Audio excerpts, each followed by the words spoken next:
एक बात बोलूं, बोलता ही हूं मैं कथा में।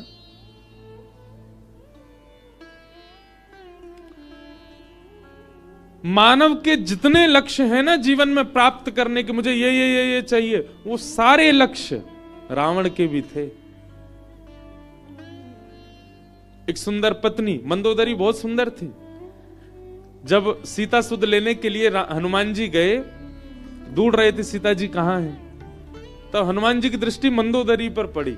तो मंदोदरी के रूप को देख करके अनंत बलवंत श्री हनुमान जी महाराज, अष्ट सिद्ध नवनीत के दाता, साक्षात श्री हनुमान जी महाराज, जिनकी दृष्टि कभी चूक नहीं सकती, मंदोदरी को देख करके, शयन अवस्था में थी मंदोदरी, एक बार को हनुमान जी को लगा कहीं यही सिया जी तो नहीं है। अरे एक क्षण को भी क्यों लगा। मंदोदरी सामान्य कन्या नहीं थी, उसका स्वरूप, उसका स्वभाव, वो कहीं ना कहीं शुद्ध था। हनुमान जी भी एक बार को लगा कि कहीं ये सिया जी तो नहीं है, लेकिन फिर बाद में वे संभल गए। दूसरे ही क्षण उनको लगा कि नहीं, ये नहीं हो सकता। क्यों? हल्का फुल्का श्रृंगार था, केश कढ़े हुए थे। हनुमान जी को लगा राम वियोग में हमारी जानकी जी के केश कढ़े नहीं हो सकते। मंदोदरी सामान्य नहीं थी, मतलब श्रेष्ठ पत्नी थी रावण के पास, श्रेष्ठ संतान थे रावण के। अक्षय कुमार को क्या समझते हैं आप? इंद्र की आधी पदवी खाली रहती थी हमेशा, वो जब चाहे जाकर के बैठ सकता था।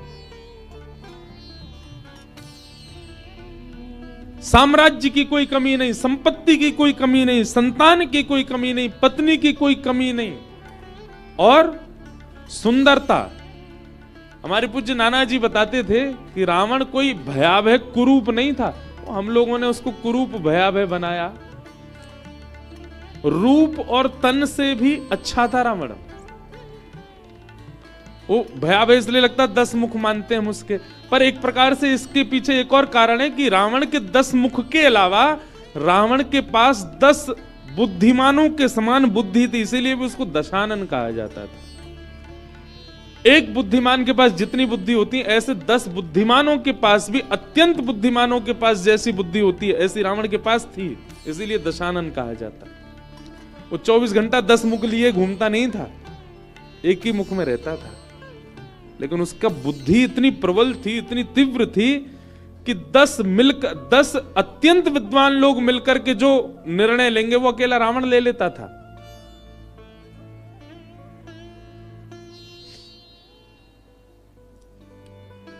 रूपवान, स्वरूपवान, संपत्तिवान, पत्नीवान, संतानवान, ऐश्वर्यवान, साम्राज्यवान, बलवान, विद्वान, क्या नहीं था रावण? सब कुछ था। जो आज का मानव अपना एक लक्ष्य रखता है ना, आज के बच्चों से पूछो आपका एम क्या है, वो एम बताएंगे अपना, हमको ये कमाना है, वहां हमको बंगला बनाना है, ये करना है। सब रावण के पास सब कुछ था। आप तो फिर भी एक एम रखते हो, आपके पूरे विश्व के मानवों के जितने एम होते हैं वो सब रावण के पास थे, पर राम नहीं थे। शरीरम स्वरूपम तथा वा कलत्वम रतश्चारु रुचिरम धनम मेरुतुल्यम मनश्रेण लग्नम रामचरणारविंदम ततः किम ततः किम ततः किम ततः किम। सब कुछ था रावण के पास, केवल उसका मन नहीं लगा था रामचरणारविंदों में, जिसके कारण रावण की दुर्गति हुई। इसलिए भैया हमारी एक बात मानिए, अगर आप कथा सुनते हैं, आप कंठी पहनते हैं, आप तिलक लगाते हैं, आप किंचित भी किसी भगवत प्रीति में हैं, भगवत मार्ग में हैं, भक्ति पथ पर हैं, कल को कोई पूछे कि आपका एम क्या है, आप उपलब्धि क्या चाहते हो, सब बताओ, पर सबके संग यह जोड़ के रखो, श्री कृष्ण प्राप्ति, राम चरणारविंदों की प्राप्ति, कृष्ण चरणारविंदों की प्राप्ति।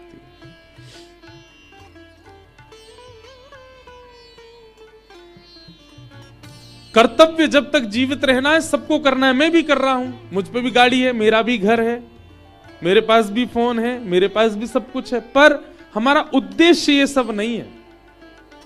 हमारा उद्देश्य, हमारा लक्ष्य कुछ और है। वो क्या है?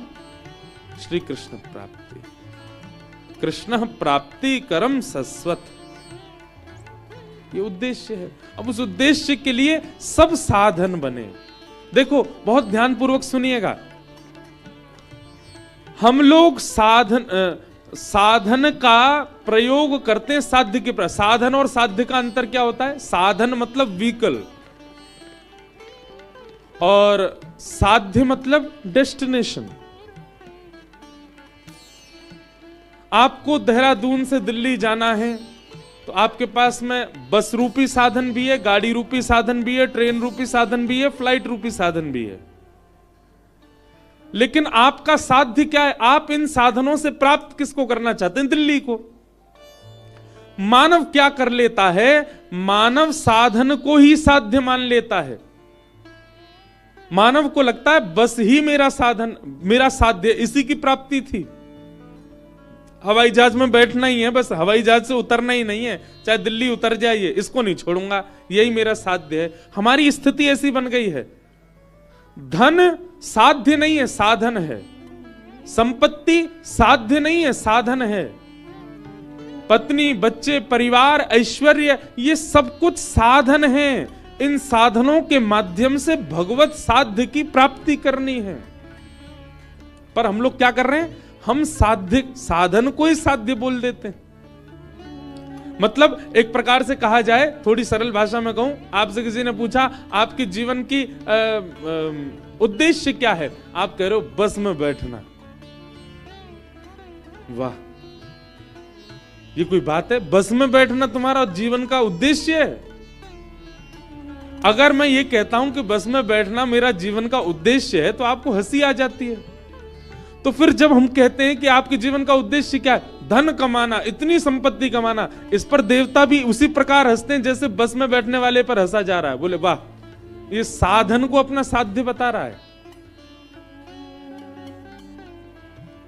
आपके जीवन का उद्देश्य क्या है? मुंबई के मरीन ड्राइव पर सुंदर सा बंगला बनवाना। देवता हंसते हैं, वाह, साधन को अपना साध्य बता रहा है। आपका उद्देश्य क्या है? संसार की सबसे सुंदर कन्या से या संसार के सबसे सुंदर पुरुष से ब्याह करना। देवता हंसते हैं उस समय। ये सब साधन हो सकते हैं, ये सब व्हीकल हो सकते हैं, पर साध्य तो केवल श्री कृष्ण। इन सब के माध्यम से आप कृष्ण की ओर ही बढ़ो, कृष्ण की ओर ही जाओ। चाहे वो धन हो, संपत्ति हो, घर हो, गाड़ी हो, बच्चे हो, पत्नी हो।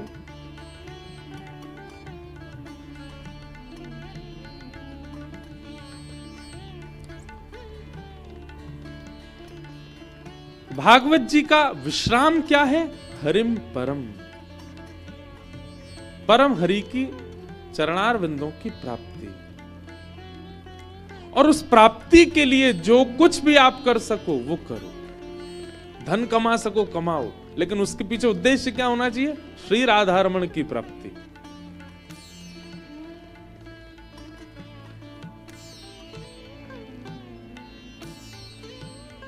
सबके प्रति कृष्ण प्राप्ति करम सस्वत। भागवत जी का दूसरा श्लोक, जहां पर विषय, अधिकारी, संबंध और प्रयोजन, चार बातें बताई गई। धर्म प्रौजित कई तवोत्र परमो। भागवत जी का विषय क्या है? सबसे पहली बात, हमारे चित्त में परम धर्म का प्रादुर्भाव करना। परम धर्म किसे कहते हैं? जो मैं अभी बता रहा था, उसी स्थिति में आ जाना ही परम धर्म है। अपने संसार का निर्वहन करना ये धर्म है, पर स्वयं को भगवत प्राप्ति के मार्ग पर लगा देना ये परम धर्म है। ये परम धर्म है। बंधुओं, अभी पता है क्या हो गया है? थोड़ा ध्यानपूर्वक सुनिएगा बात को। ये वैराग्य की भूमि है ना, तो हो सकता है वैराग तत्व ज्यादा निकले मुख से। और वैराग्य स्वरूपा श्री गंगा जी बह रही है, उन्हीं की हवा आ रही है, उन्हीं का अन्न जल पा रहे हैं, तो हो सकता है वैराग्य तत्व पर प्रवचन ज्यादा हो, पर आप लोग बहुत गंभीरता से सुनिएगा। कभी कभी देखने में लगता है कि हमने ठाकुर जी को ही साधन बना लिया है। यहां नीलकंठ महादेव हैं, थोड़ा ऊपर जाकर के श्रावण के महीने में लोग पैदल जाते हैं। श्रावण में मेरी कथा हुई थी, 4 दिन की अकिंचन हुई थी, थोड़ी आगे ही, तो लोग बाग पैदल जा रहे थे। एक दिन मेरे मन में पता नहीं क्या, मैं ऐसे घूम रहा था, तो एक से मैंने पूछा, मैंने कहा आप पैदल क्यों जा रहे हो नीलकंठ तक? उसने उसके पीछे एक साधन बताया, एक साध्य बताया कि मैं नीलकंठ तक पैदल इसलिए जा रहा हूं, इसके बदले इतने वर्ष हो गए हमारी संतान नहीं हुई है, संतान प्राप्ति हो इसलिए। तो थोड़ी देर के लिए मेरा बुद्धि का भाव शून्य सा हो गया कि लोगों ने ठाकुर जी को भी साधन बना लिया है संसार के साध्य वस्तु की प्राप्ति के लिए। यही हिमालय पर थोड़ा इधर अल्मोड़ा की तरफ जाएंगे तो एक स्थान पड़ता है जागेश्वर। 3 स्थान है, जागेश्वर, मुक्तेश्वर, बागेश्वर। 3 महादेव के मंदिर हैं कमाऊ क्षेत्र में। हिमालय में खूब घूमा हूं मैं, इसलिए मुझे कई स्थान पता है यहाँ के। तो जागेश्वर बिल्कुल नीचे है, और मुक्तेश्वर बिल्कुल ऊपर है, और बागेश्वर बिल्कुल बीच में है। मतलब आप अगर जागेश्वर जाएंगे तो आपको पहाड़ों से नीचे उतरना पड़ेगा और नीचे जाना पड़ेगा। मतलब पहाड़ भी, और एक विचित्र ही है, वो नीचे ही जाना पड़ता है उसमें, वहां जाकर के जागनाथ। मुक्तेश्वर जाएंगे तो बिल्कुल पहाड़ के ऊपर, और बागेश्वर बिल्कुल बीच में, जैसे ऋषिकेश है ऐसे। थल, जल और वायु तीनों में।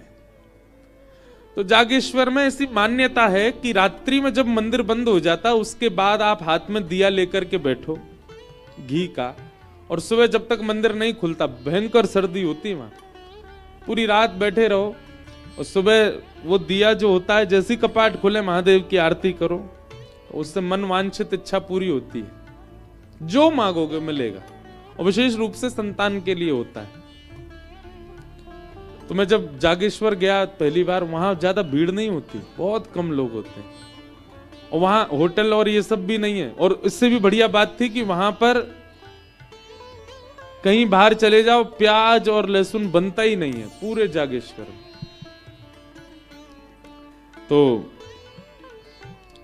वहां होटल वगैरह भी नहीं थे, घरों में ही ऊपर के फ्लोरों पे लोगों ने घर में व्यवस्था है ऐसा। अब बन गया हो तो बात अलग है, कोविड टाइम की बात है, अब तो और बढ़िया हो गया होगा। तो घरों में ही रुके थे। तो रात्रि में जब मैं देख रहा था तो इतने सारे लोग बैठे थे हाथ में दिया लेके, और सब महादेव के शरण में बैठे। मैंने पूछा, मैंने क्या कर रहे हैं? बोले पूरी रात बैठे रहेंगे, सुबह मंगला में फिर वही दीपक अर्पित कर देंगे महादेव को। इसमें से अधिकतर वो होंगे जो संतान की कामना से हैं, कई लोग अपने व्यापार की वृद्धि की कामना से होंगे, कई लोग जीवन के कई और, मतलब महादेव जो कि साध्य हैं उनको भी व्यक्ति ने साधन बना लिया अपनी किसी साध्य की प्राप्ति के लिए। और वो साध्य क्या है? संसार की वस्तु। जो संसार की वस्तु कभी ना कभी कष्ट, और कभी ना कभी कष्ट कभी ना कभी नहीं देती है, देती ही है। संसार की यदि कोई वस्तु है, आप उससे प्रसन्न हमेशा रह ही नहीं सकते। किसी को भी उठा लीजिए, चाहे वो भोज्य वस्तु हो, भोग्य वस्तु हो, हर वस्तु आपको एक दिन कष्ट देती है। आप 2 लाख रुपए का फोन ले आइए, क्या उससे कष्ट नहीं होगा? कभी ना कभी उससे भी पीड़ित तो हो ही जाओगे। कितनी भी बहुमूल्य वस्तु ले आइए, उससे भी आपको कभी ना कभी पीड़ा, वह भी आपको अप्रिय लगने लगेगी। और हम अप्रिय वस्तुओं को, संसार की उन वस्तुओं को ठाकुर जी को साधन बना करके मांग रहे हैं। कितने बड़े दुर्भाग्य की बात है। कितने मनोकामना पूर्ण देवी मैया, मनोकामना पूर्ण हनुमान जी महाराज और महादेव के मंदिर हैं, वहां पे मनोकामना मांगने वालों की लिस्ट है। वो सब देवताओं का सहारा लेकर के संसार मांग रहे हैं। मुझे तो नहीं लगता कि वो देव सहायता करते होंगे कि आपको संसार और मिले। उनके गण आदि ही कृपा कर देते होंगे आपके ऊपर।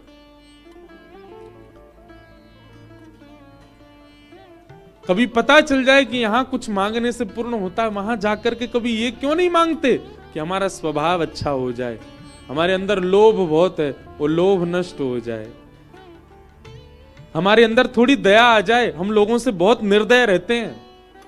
हम कभी ये क्यों नहीं मांगते कि हम सरल हो जाएं, हम सहज हो जाएं, हमारा स्वभाव बहुत अच्छा हो जाए, हम भगवत प्राप्ति के लायक बन जाएं।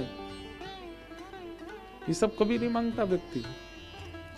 बस पता चल जाए कोई मनोकामना पूर्ण करने वाली स्थान है तो सबसे पहले ढूंढता है मेरे जीवन में अपूर्ण क्या है वो मांग लूं, और फिर भी अपूर्ण ही रहता है। सब दुखी है संसार में, केवल भगवत प्रेम करने वाला ही प्रसन्न है।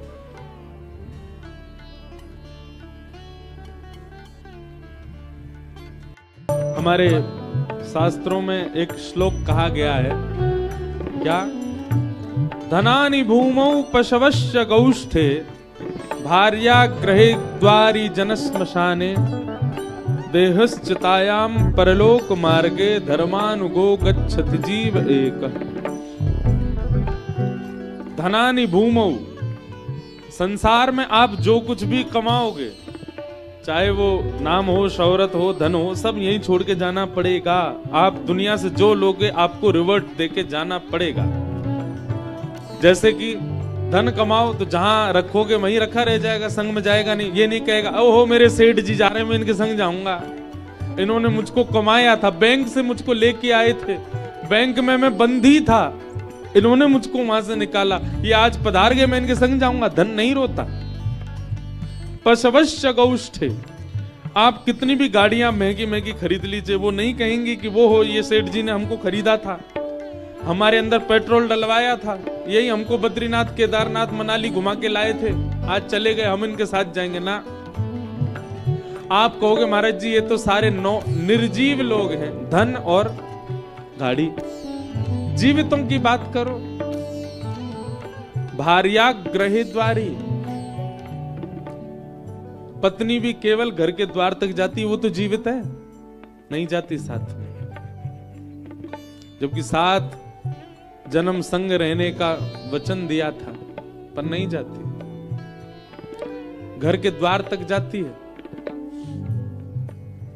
और कहीं गलती से यमराज से आपने कह दिया मेरी पत्नी बहुत रो रही है, एक दिन के लिए मुझे वापस भेज दो, यमराज जी कहेंगे चला जा।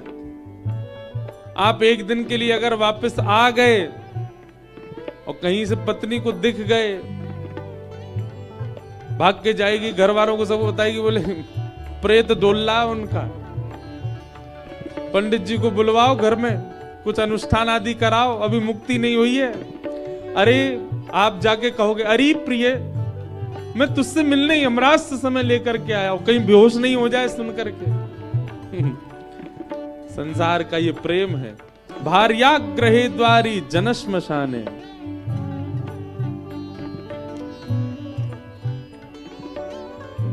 भाई बंधु मित्र आदि ये सब भी केवल शमशान तक साथ जाएंगे, उससे आगे कोई नहीं जाएगा। आपका देह भी नहीं जाएगा, वो भी केवल चिता पर जाएगा, वहां जल करके ये भी यहीं रह जाएगा।